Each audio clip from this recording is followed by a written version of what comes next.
Hey, but also as well, I'm sorry. Hey, wait. Am I laughing? Hey, there's bare bits that. Oh, jeez. I'm just saying, you're expressing the fact that you have these feelings. Where's he laughing as well? I don't think you can get He's laughing in the background. I love when they do a quick. Where's the camera? I'm gonna spin that on you, boy. People would be saying, how can they support the channel? Chiso by Chiso. I've got tops, got hoodies, I've got the Dragon Ball Z tees, like the Pain and Full Star tees. You lot can support, buy some of the merch. I'll be able to churn out more content. This one I'm just waiting by myself for the moment, and I'll bring out more colours. Please support. I went Boy Scouts, and the stuff I saw in Boy Scouts was a madness. Really? I've never spoken about it. What I saw, I wanted to go brown. I used to go Boy Scouts. I was in Boy Scouts and I was like, was a madness. Yeah, nothing. No, we went to some field to go and do some camping session, and basically we used to do camping, and basically some of the boys. I only heard a story. Tell me a story. I know some of the boys here would stay in like the leaders kind of like tents, and it was only when I got older that I now think, hold on, why was the boys our age? Remember, they tried it with me. So we used to do something they call ankle wrestling. So anyone who's ever gone Boy Scouts, something called ankle wrestling. What ankle wrestling is this? So basically you'd be on all fours. Duppy knows for Frighten. Wait, listen. Yeah. So you do ankle wrestling, and basically you'd have to try and grab the other person's ankle. So imagine you're kind of on all fours, but you've got to try and stretch around and to get the ankle. And wait, whoever loses, okay, basically would have to do like a task. So basically when we did this thing in the ankle, no. Oh my God! You know, that's me done. Can we finish? I'm going home now. I am going home now. It's the home now. I wanna go. So basically, if whoever lost the ankle wrestling, basically their punishment was to clean the leader's tent. Okay. So basically, there was a time when that happened, and it was only as an adult I didn't see anything wrong with. Like a boy sleeping in the leader's tent. Yeah, because you're a kid. Because as a boy, you kind of not saying you wanted to sleep in the leader's tent, but it's like you want to be like for them and love for them. Oh, I get to sleep with the leader. Yeah, not sleep as in not sexually, but no, but I mean, you kind of want to. But when you're innocent, you don't think of it. You don't think of it. You're not, you know. Yeah, I remember. I'm in primary school. Remember? We've gone into this world now, and we've seen that. Primary school. You know. I went trying to sleep with no one's tent. Remember, you revere the leader. All views on my Gable and my Gable alone. Do you know what Duppy is? Where are you people from? Duppy. Isn't Duppy? Nigeria. Duppy? That's in Nigerian name. You're about to go Duppy. Duppy. Why are you looking for that? No, it's my aunt's name called Duppy. D-U-P-E. So is it Duppy? Duppy knows who to frighten. So it's Duppy. It's French. Our lives. Duppy. Duppy. We call it, so Duppy is like the Jamaican word for ghost. Okay, sorry. So the saying is, ghosts always know who to frighten. Okay. So you know what that means? I'm afraid of ghosts. So basically, ghosts know who they can jump out and scare, basically. Yeah. Okay. So that's the saying. So it's like, you know, when they were doing that ankle, they're testing the water. water. So basically, so when you say Duppy knows who to frighten, it's a bit like some of the men you were dating who didn't earn much. So they you needed to scare. No, I'm just trying to understand what you mean. No. So Duppy knows who to slap something. No. It's like ghosts. I love Wesley's reaction. Ghosts know who's going to be afraid. That's what we need. We need a camera just focusing you for reactions. You do. It's like a Where's his reaction? It's so cool. It's so cool otherwise, but when he reacts, is it something? Ghosts know who to frighten. they can frighten. Yeah. I love that's one of my favourite sayings. And it is. My mum, you know, always says that saying, and another one is to make them go back their business. My mum's favorite saying.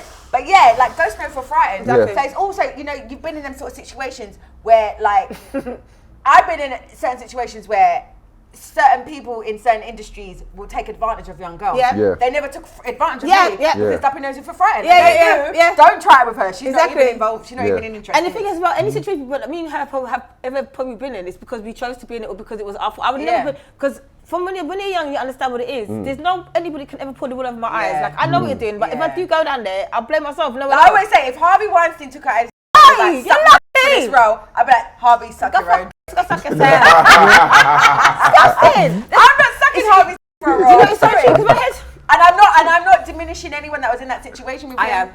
I'm not. No, joking, I'm not. No, I'm not. But I just know myself. I know if man took out his dick and said suck my dick, I'm not sucking it. But you know, my thing is this though, when I read some of them stories, and like, oh yeah, because he came and he told me to massage. Why? Ask me to massage you for what? Why I come in to have a meeting with you? Why am I massaging you? And why you ask me? No, I'm not coming up to you. I think it's that whole power. And a lot of times, power, men and women do these things, it's all about power. Even when we talk that's what I'm saying, I about never that understood R word, it's all to do with power. When we talk But I about think if pedophilia, it's you all to do with feel, power. if you're in the company of somebody who, you know, in whatever business you're in, is a senior to you, and you feel uncomfortable or awkward in the questions or the request they are making of you, you just need to exit from there graciously. You don't have to be disrespectful. You just be like, you know what? I gotta go. My mum just called me. Like you can make it. You just exit from that situation. And I've been in them situations. Me too. And I've shown those people. I'm not that girl. I'm not the one. I'm not that girl. I've got. Can I So is it that rife though? Is it issue that rife? Where literally you could do something and your career could just catapult just by doing that. Do you know what's funny? Having this conversation. Do you know what? I'm not going to say that it would make your career catapult if you did it. But I'm just saying I didn't do it. You know, having this conversation now is making I'm not Beyonce, so maybe I should have did it now. But you know, now having this conversation, I think back on so many situations where I'm oblivious, because sometimes maybe media a bit naive, like, oh, I didn't realise. When you look back, you think, oh, that actually just happened. If I done that, this person would have thought that they had control over me, but because they didn't, no one can tell us nothing. No one can shut us up. No one can cancel us and censor us. If you know that you're the person that you're 100 and who you are, don't care what you say about me. I know, and I own up to my shit. So a lot of these people, they know they've done things, and then when they have to own up to it, oh, it's embarrassing. So we're not those people. So authentic. Sorry, babes. And I mean, no, because I chat them behind their back. I will say to your face, I'll say, yo, you don't rate me, no? Sorry, oh my God, I got so excited. This drink is not good for me. Just once again, just want to plug what you did again. So it was the Melting Pot. It's called the Melting Pot, and I've been doing it for 3 years on Soho Radio and on the Melting Pot Live, which is Chip Shop every last Friday of the month, where I basically, you know, just remind everybody why we're here and how much power we have, because no one can ever tell us that we can't do what we want to do on our own terms, but we have to do the work. Is it ticketed or how do people? It's free. Oh, is it free event? It's free. Oh, okay. This is the thing, because this is the problem. When you start making it into a money thing, everyone's like, oh, I can't afford it. I want you to experience it, because when you experience it, and then when I do charge, you need to be there, because you know when you come to my thing, it's going to be the thing, isn't it? But to get to that point, you have to let people know that anybody that comes, whatever night you come, no matter who's there, it's going to be that night. Speculation to accumulate. Yeah, babe, you understand? Okay. And in regards to what can we look forward to in regards to? I put out a mixtape during lockdown. Myself and my friend Steve. We basically set ourselves a challenge to do it in 3 days. It's a free download. www.librajuice.com. Because we're both Librans.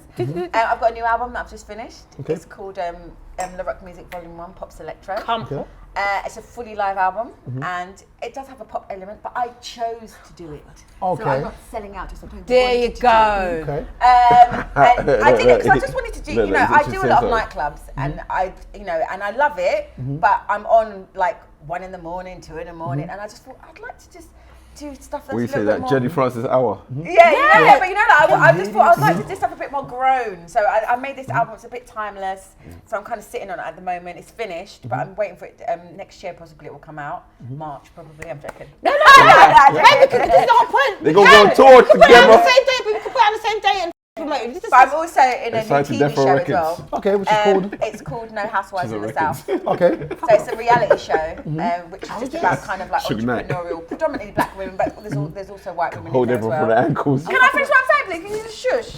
All right. It's her, she's distracting It's me. alcohol. You don't want to keep. The alcohol. No, it's her, it's her. Yeah, so basically blame Terry. it's a new TV show. We're in talks with different channels at the moment. It's looking positive, but it's basically about entrepreneurial urban women and just doing their thing. Some of them have got men, but it's like the kind of the story of line of it being housewives in the South. It's like, you know, a lot of those shows are based upon being the wife of Let's someone. tell Chris. And this is like, no, we're doing it for ourselves. We don't need men. But we do need men, but I'm just saying. Okay, so before I finish, I forgot to say, I've got an album coming out next year, putting it out on my own label, Wings of a Hummingbird, going through Believe Digital, produced all by Children of Zeus, published and signed by Salam Remy, it's an album, it's called My Love Story, taking me back to, you've seen the album cover, taking me back to myself. Yes. In fact, when we come out here, I want to play you guys some of the songs. Are you doing a listening party for this? Come on, I'm going to do it here. That's what I was, I've seen you done your listening party already. No, I'm lying. Okay, so you can have a free venue to do a listening party if you're. I have few venues because I'm No table. problem.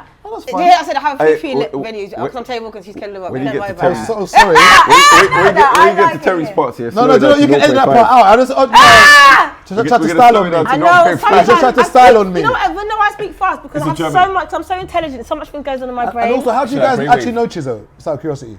Because, you know, it's these channels. Wonder how do you guys actually know Just, you Chizo? know, when you're on the circuit, you just see people all the time. When did you first see Chizo's Do you face? know what? I remember meeting, and I Physically. remember, Like, and over- it over- followed you. I felt like it was like 10 rooms. I thought it was It something. must have been like... 10 rooms? No, Did you ever go 10 rooms? That's so long No, ago. I reckon All I it's know like is probably that I got on with like 07, 06, because I Wow. remember I was wearing like beads or something back then. Yeah. All I remember though is So like he must be came like up to me and he 07, said, "Oh, like, something about my music," and I was like, and I remember following because I don't follow people just for the sake of following them, but I remember there's something about you, but we've never seen each other since. It's always been online. Yeah, it's always And been... then besides the Mo Goodigan party, that's the last time Yeah, I've seen you. literally, anymore. yeah. But for years, We I've love seen Mo, him. by the way. When did you first actually see him physically? As in to connect to say, And that's hi, the I'm time they were on Like him. 07. 07. Yeah, And 08, Kelly, when yeah. did you first actually meet I Chizo? don't remember the first time I met him. She was I drunk. think it was Years Carnival. ago. Yeah, She was she drunk. was lit. Years ago. And then obviously, like I said, I see all the time Yeah. through eyes. That So must be Irene. like... back then Irene, as by the well. way, who's a G. Big up Irene. We yo. love Irene as well. And one last question before we kind of round up. What would you rather? Would you rather go number one, okay, and sell 10,000 records, okay, or would you rather go not get a number one but sell 50,000 records?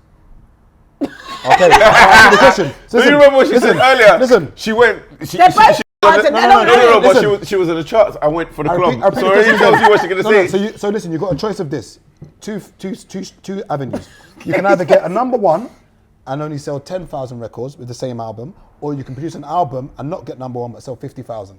But you know what? Would you rather the accolade of I number was one number and sell 8. less I was records? number 8 in the charts and I sold 280,000 records for number 8, yeah? And I know it's kind of different now with the whole streaming thing. Yeah. But I would say I've had top 10s, but I've never had a number one. So I think I might go for the 10,000 and the number one. Just say I've got that under the bracket. Okay, Yourself? see, I've never had a number one. I don't even know how many records I've sold, but all I know is that I've worked with Dame Dash, I've worked with Salam Remy, I've worked with... You never answered the question. No, because I've never had any of those two. So No, but I'm asking you, would you rather... So I want any of them. So what I'm trying to get is this. I said go for what I'm trying to get is the So accolade at least more then you could be important to like- you? but you can't... Mr. Blobby had a number one. But is the Does that mean anything? accolade more important to you, or is the sales more important to you? Because remember, to get a number one doesn't mean you've sold a lot. Because you could get it in the right week and get a number one. But Because I think I'd go for the number one. I just yourself? Okay, because I think maybe because I'm trying to overthink it. So maybe to go for the... Yeah, because then you've forever got that. You know, like it's saying like winning a Mobo or winning a Grammy. Yeah, I guess like, so. Yeah, I guess so. You're the winner. Number one. Like Because number the one thing is is, the for me, winner. when it comes to, because I never had any of those, I don't know how much I've sold and I've never had a number one, so I can't really compare to it. So yes, number one. Yeah, like so I put out a mixtape called. Speak to my agent.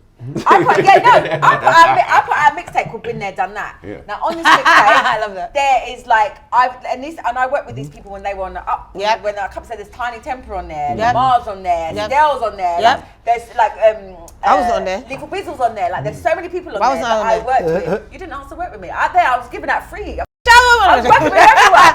I was just like, if I can help you by working with you, what have I got to lose? I want to bring everyone up. Yeah. But then you work with all these people, and you give your time freely because you just want to see the movement grow, and you want to see people win. But then you see that you've given them that love and consideration and time, and they don't pay it forward to other people, or even come back around on you. Do you know what I mean?